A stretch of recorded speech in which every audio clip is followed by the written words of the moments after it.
Pagi di Jepang itu selalu punya aroma disiplin ya. Ya, selamat pagi. Selamat pagi, Pak. Kereta datang tepat waktu. Daun berguguran pun seperti tahu etika waktu. Tapi di balik ketepatan itu, ada banyak kisah manusia yang berjuang jauh dari rumah, jauh dari pelukan ibu. Mereka bukan sekedar pekerja migran, tapi duta kemanusiaan tanpa lencana. Tanpa lencana, bukan rencana ya, tanpa lencana. Hari ini saya tidak akan bicara mengenai teori ekonomi, tapi tentang hati manusia. Bersama seorang sahabat dari tanah air yang kini menjaga para lansia Jepang dengan kasih. Dia bernama Sari. Silahkan menikmati. Halo Mbak Sari, sudah berapa lama tinggal di Sudah 3 Jepang? tahun, Pak. Oh, Awalnya 3 datang karena tahun. ingin bantu Oke. keluarga, tapi lama-lama, Jepang jadi semacam guru hidup. Ya, guru hidup yang keras ya. Tidak pernah absen memberikan PR setiap hari. Di rumah lansia tempat saya kerja, ada nenek namanya Oba-san Kyoko. Dulu beliau jarang bicara, tapi suatu pagi beliau genggam tangan saya dan bilang, "Anata wa yasashi, kamu lembut." Saya sampai hampir menangis loh, Pak. Orang Jepang itu, ya memang betul sih, jarang memuji. Jadi kalau sudah bilang, yasashi, itu udah seperti dapat gaji tambahan, gaji rohani. Iya, benar sekali, Pak. Senang sekali mendengarnya. Sejak saat itu saya sadar, kasih ternyata bisa menembus keterbatasan bahasa. Jadi Mbak Sari itu pernah menyerah apa enggak? Pernah, waktu musim dingin pertama, Hmm. saya kerja shift malam, Ya, nenek-nenek ya. batuk terus, tangan beku, kepala pusing. Saya sempat tanya Tuhan, kenapa harus sejauh ini? Tapi, tiap kali saya ingat wajah mama di kampung, saya menjadi kuat lagi. Ya, kadang kasih itu tidak hanya berbentuk pelukan ya, tapi tanggung jawab yang kita genggam diam-diam. Saya kagum loh, Dok. Orang Jepang bisa sebegitu tertib dan tekun. Tapi saya juga kadang sadar, mereka ini haus hangatnya keluarga. Kadang saya merasa, bangsa kita tuh kaya kasih, tapi kok kurang tertib. Jepang ini tertib sih, tapi kok kurang hangat gitu. Ah, ya dua sisi koin yang sempurna. Kalau bisa digabung ya, Indonesia dan Jepang, maka lahirlah bangsa yang berakal dan berhati nurani. Wah, kuat sekali. Nilai Jepang itu ya seperti pisau, tajam, tapi dingin. Nilai Nusantara itu seperti api unggun, hangat, tapi kadang tidak terkendali. Yang kita perlukan adalah pisau yang hangat. Ya, data pada tahun 2025 ini ya, menunjukkan apa?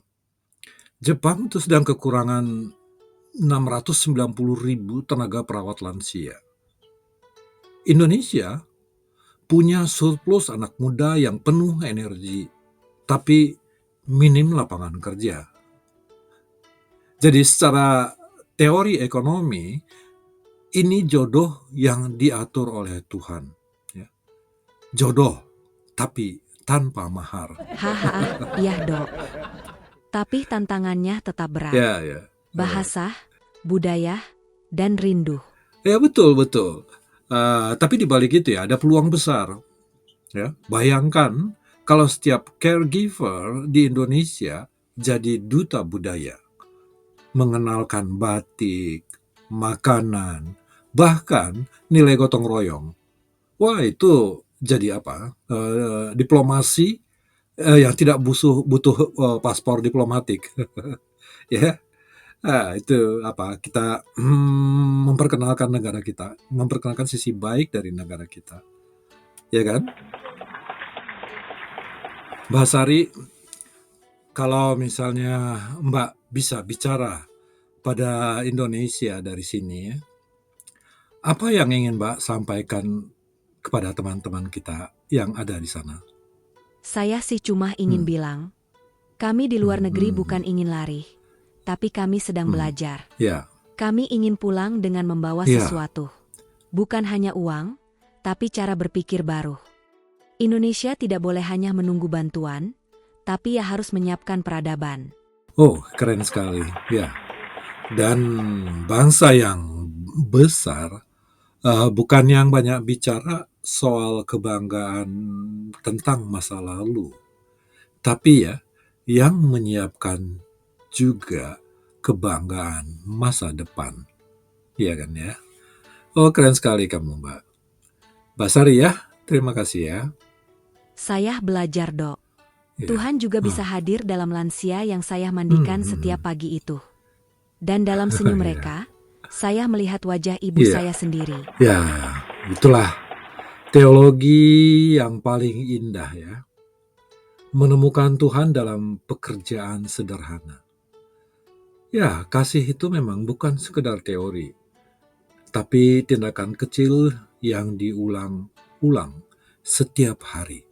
Setiap hari, sedikit demi sedikit, tindakan itu selalu berdasarkan kasih. Oke, Mbak Sari, terima kasih banyak. Ini sangat menginspirasi saya. Semoga yang menonton juga mendapat inspirasi dari cerita Mbak Sari tadi. Semoga bermanfaat bagi kita semua. Terima kasih ya sekali lagi Mbak Sari. Thank you. Jadi demikian tadi pembicaraan kita dengan Mbak Sari yang saat ini berada di Jepang sudah 3 tahun bekerja sebagai caregiver. Dari negeri Sakura kita belajar menjadi manusia bukan soal tempat lahir saja, tapi seberapa besar kasih yang kita bawa di dalam kehidupan kita.